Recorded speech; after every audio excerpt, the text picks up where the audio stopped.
rabbil alamin. Allahumma salli ala sayyidina Muhammad wa ala ali sayyidina Muhammad. Selamat datang di program baru Sekolah Islam Lazuardi IGCS Purwakarta, yaitu Paradise, Pekan Aktif Ramadan bersama Lazuardi Ideal. Di dalam program ini ada berbagai kegiatan menarik seperti kajian keislaman, menu berbuka sehat, dan olahraga di saat puasa.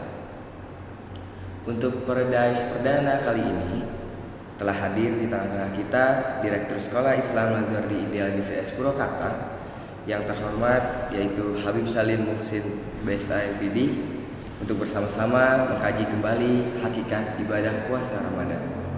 Langsung saja kepada beliau, waktu dan tempat saya persilahkan. Bismillahirrahmanirrahim. Alhamdulillahirabbil alamin wa bihi nasta'in ala umuri dunya waddin. Wassalatu wassalamu ala sayyidina wa habibina wa syafi'ina Muhammadin wa ala alihi at-tayyibin at-tahirin wa ashabihi al-muntajabin al-mayamin. Amma ba'd. Assalamualaikum warahmatullahi wabarakatuh. Waalaikumsalam. Segala puja dan puji kehadirat Allah Subhanahu wa taala yang telah banyak memberikan kenikmatan kepada kita, utamanya adalah kenikmatan iman dan Islam. Dan tidak lupa pula marilah kita sampaikan sholawat serta salam rindu kita pada junjungan kita Nabi besar Muhammad sallallahu alaihi wa alihi wasallam. Banyak pertanyaan di antara kalangan anak-anak muda yang selalu bertanya, limadza nasum? Kenapa kita harus berpuasa, utamanya di bulan Ramadan? Memang pertanyaan-pertanyaan ini bisa dijawab tergantung siapa yang ditanya dan tergantung apa saja yang diinginkan. Contohnya seperti tatkala kita bertanya kepada dokter, tentu jawabannya sesuai dengan apa yang dia pahami tentang ilmu medis. Begitu juga dengan yang lainnya. Jadi kenapa kita harus berpuasa? Apa keutamaan-keutamaan puasa? Apa hakikat-hakikat yang sesungguhnya tentang makna puasa? Ini akan kita temukan banyak sekali jawaban-jawabannya. Seperti yang tadi saya sampaikan, tergantung siapa yang ditanya. Kalau kita bertanya kepada orang yang punya disiplin ilmu tentang ilmu medis, ilmu kedokteran, dia akan menjawab tentang bahwa berpuasa itu adalah agar kita selalu sehat. Karena dengan berpuasa, molekul-molekul yang ada di dalam tubuh kita akan beristirahat. Otomatis dengan beristirahat ini dia akan merapihkan enzim-enzim yang terkandung di dalam tubuh kita, sehingga kita akan lebih sehat lagi. Otomatis dengan demikian, kalau kita lebih sehat lagi, kita akan lebih sehat dan akan seger buger. Kalau boleh saya bawa sebuah hadis Nabi yang diriwayatkan oleh banyak perawi, sebutkan bahwa sumu tasihhu, berpuasalah kalian maka kalian akan sehat. Begitu juga kalau kita bertanya kepada sosiolog atau orang yang sering bersosial atau orang yang memperhatikan orang-orang lain, orang-orang sekitarnya, dia akan mengatakan bahwa berpuasa ini agar merasakan orang-orang kaya jerih payahnya orang-orang miskin, agar merasakan orang-orang kaya bagaimana rasanya lapar dan lain sebagainya. Juga ada sebuah hadis yang bersabda tentang hal yang demikian. Saya ingin mengutip kebetulan saya tidak terlalu hafal hadis ini, tapi disebutkan di dalam hadis ini bahwa innama faradallahu azza wa jalla as-siyam liyastawiya bihil ghaniyyu wal faqir. Sesungguhnya Allah Subhanahu wa taala mewajibkan puasa kepada kita semuanya agar merasakan orang-orang yang kaya seperti perasaan orang-orang yang miskin. Maksudnya tatkala lapar, orang kaya juga jadi akhirnya lapar dan dia akan berpikir, dengan demikian mereka akan berbagi, dengan demikian mereka akan membantu saudara-saudaranya yang tidak mampu.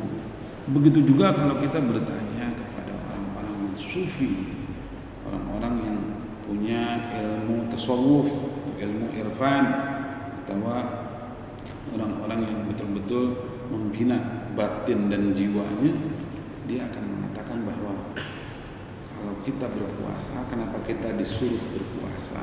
Apa hakikat berpuasa? Mereka akan menjawab sabar, bahwa berpuasa adalah kesabaran. Sabar untuk tidak makan, sabar untuk tidak minum, sabar untuk menahan waktu yang begitu lama, sabar untuk yang biasa merokok tidak merokok, dan seterusnya dan seterusnya. Jadi kesabaran ini disebut dengan berpuasa. Malah mereka berargumentasi dengan sebuah ayat Al-Quran yang Allah berfirman, fasta'inu bis-sabri was-salah, mintalah bantuan kepada kesabaran. Menurut sebagian mufassirin mengatakan bahwa kesabaran di sini adalah puasa, shalah dan salat. Jadi tergantung siapa yang ditanyanya. Yang terakhir, ada juga yang merasakan yang paling penting ini menurut hemat saya. Memang ada jawaban-jawaban, cuma saya hanya menyampaikan 4 saja. Yang terakhir yaitu tentang rasakan kehadiran Allah Subhanahu wa taala berada bersama orang-orang yang puasa. Orang yang berpuasa itu biasanya mereka itu sebetulnya bisa minum di tempat-tempat yang sunyi, di kamar mandi, atau di tempat-tempat karena nggak ada orang, bisa minum, bisa makan. Tapi mereka yang berpuasa ini merasakan kehadiran Tuhan, sehingga mereka tidak mau minum dan tidak mau makan, karena yang menyaksikan mereka itu adalah Allah Subhanahu wa ta'ala. Sehingga mereka ngapain berpuasa gitu, kalau andai kata masih minum sembunyi-sembunyi. Jadi sama saja dengan tidak berpuasa. Jadi berpuasa ini sebagaimana yang disampaikan oleh putri Rasul sallallahu alaihi wasallam yang bernama Siti Fatimah, beliau mengatakan apa? Fardhus shiyam tathbitan dan ikhlas. Diwajibkan puasa itu karena pengukuhan untuk keikhlasan, bahwa kita memang hanya untuk Allah hidup ini, bahwa kita ini diciptakan kembali kepada Allah, semuanya urusannya dengan Tuhan, dengan Allah. Ikhlas kesetiaan kita kepada Allah Subhanahu wa taala bagaimana, dan biasanya di puasa itu betul-betul terasa. Kita berpuasa betul-betul merasakan kehadiran Tuhan di tengah-tengah kita. Dan kesimpulan daripada 4 semua kenapa kita berpuasa itu di dalam surat Al-Baqarah disebutkan A'udzubillahi minasyaitonir rajim. Ya ayyuhalladzina amanu kutiba alaikumus shiyam kama kutiba alal ladzina min qablikum la'allakum tattaqun. Wahai orang-orang yang beriman, telah diwajibkan kepada kalian berpuasa kama kutiba alal ladzina min qablikum, sebagaimana dulu juga diwajibkan pada orang-orang yang sebelum kalian, la'allakum tattaqun, agar kalian semuanya bertakwa. Takwa ini apa sih? Menjalankan perintah Allah, menjauhi larangan Allah. Di dalam ayat Al-Quran yang lain disebutkan, wa may yu'azzim sya'airallahi fa innaha min taqwal qulub. Lebih kurangnya itu ayatnya. Barang siapa yang mengagungkan syiar-syiar Allah, maka itu termasuk daripada takwa hati. Takwa hati ini apa sih? Karena selama ini kita sering secara teori betul-betul memahami adanya Tuhan, betul-betul meyakini keyakinan Islam bahwa Nabi Muhammad sebagai utusan Allah dan lain sebagainya, hari akhir itu pasti akan ada dan lain sebagainya. Tapi di kehidupan keseharian kita kadang-kadang berbeda dengan apa yang kita yakini. Malah sebagian berseberangan. Saya ingin kasih contoh sedikit ya. Kalau andai kata ada seseorang yang meninggal, dia jadi mayit atau jadi jenazah di rumah itu, kita tidak mungkin mau tidur di samping jenazah itu satu rumah, satu malam gelap atau pakai lampu.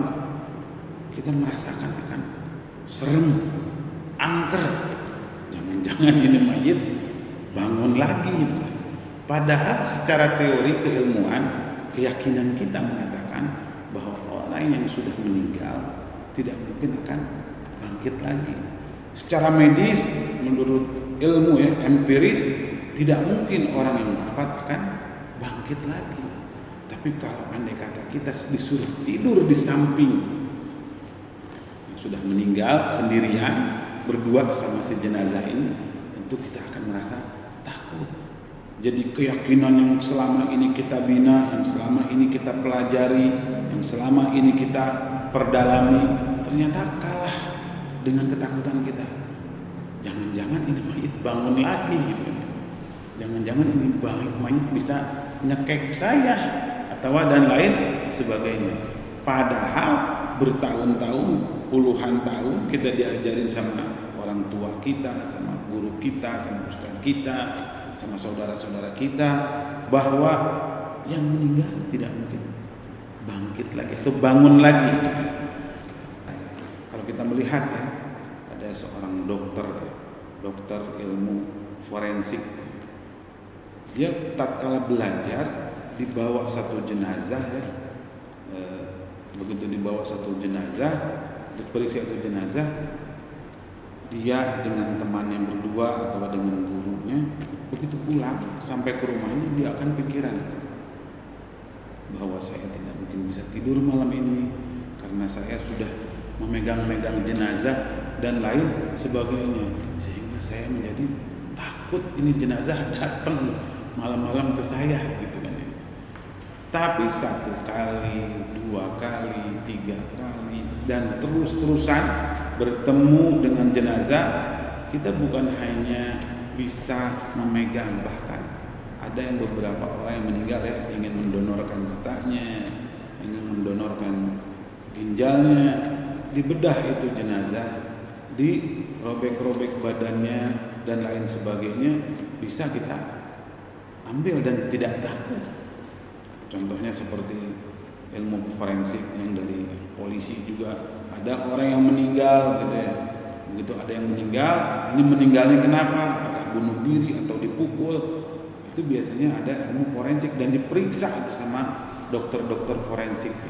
Dan mereka tidak merasakan takut bahwa jenazah ini akan bangkit lagi. Kenapa? Karena at-tadarrub, karena seringnya bertemu dengan demikian.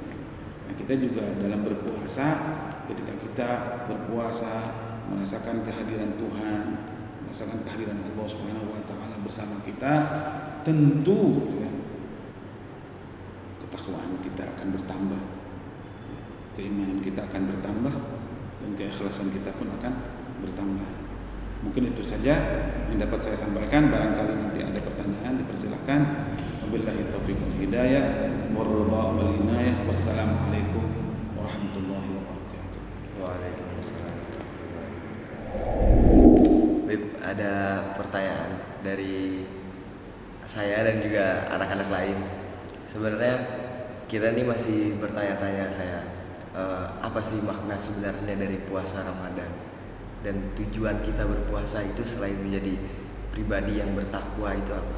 Nabi Allah Zakaria, beliau bermunajat kepada Allah Subhanahu wa taala, ya Allah, saya sudah tua, istriku mandul, rambutku sudah memutih semuanya, ya kan? Tapi aku masih belum memiliki putra untuk menggantikan posisiku, ya Allah.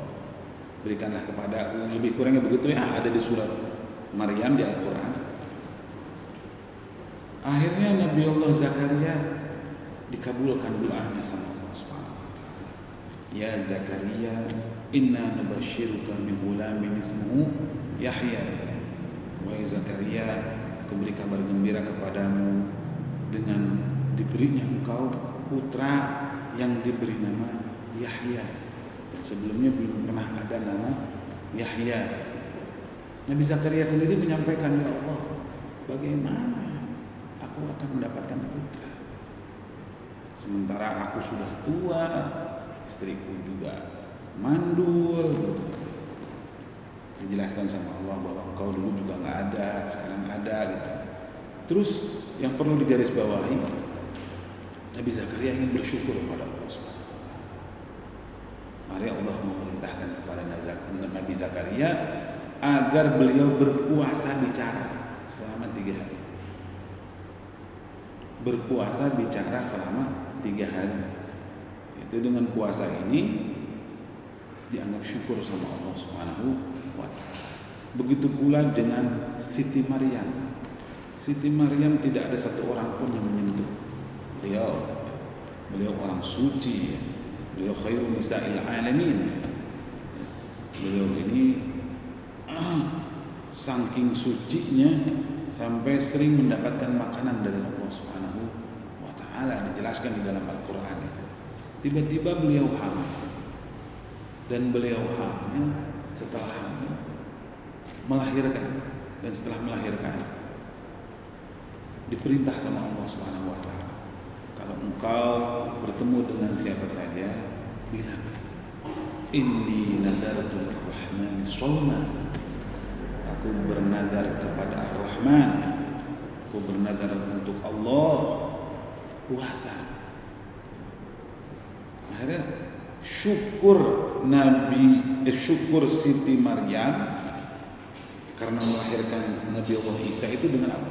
Dengan berpuasa. Tatkala kaumnya menanyakan, ya wahai Maryam, engkau punya anak seperti ini dan lain sebagainya, begitu ya. Aku tidak menyangka bahwa engkau seperti ini. Tiba-tiba Siti Maryam pun melihat kepada bayi yang masih merah, dan bayi itu langsung berbicara, inni Abdullah atani al-kitab wa ja'alani nabiyya. Karena puasa Siti Maryam ini, Allah menginginkan syukurnya itu dengan berpuasa. Begitu juga kenapa kita berpuasa di bulan Ramadan? Karena di bulan Ramadan ini Allah menyebutkan di dalam surat Al-Baqarah, syahrul Ramadan alladzi unzila fihi al-Qur'an hudan lin-nas wa bayyinatin minal huda. Bulan Ramadan ini adalah bulan yang diturunkannya Al-Quran sebagai petunjuk manusia dan perincian petunjuk kepada manusia. Faman syahida minkum syahra falyasum. Barang siapa yang kedatangan bulan Ramadan, hendaknya dia berpuasa. Kalau boleh saya maknai, bersyukurlah karena diturunkannya Al-Quran. Kenapa kita berpuasa di bulan Ramadan? Kesimpulannya karena diturunkannya Al-Quran di bulan Ramadan. Dan bulan Ramadan ini adalah bulan yang paling mulia karena diturunkannya Al-Quran. Dan Al-Quran ini adalah sebagai mukjizat Nabi Muhammad yang paling abadi. Jadi bisa dirasakan sama siapa saja, dilewati sama waktu, di tempat manapun juga bisa merasakan mukjizat Nabi Muhammad, yaitu Al-Quran. Mungkin itu yang dapat saya sampaikan.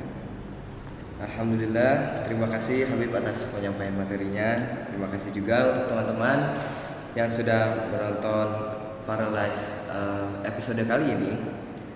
Saksikan tayangan bermanfaat lainnya dan nantikan video selanjutnya. Wassalamualaikum warahmatullahi wabarakatuh. Waalaikumsalam warahmatullahi wabarakatuh. مرحبا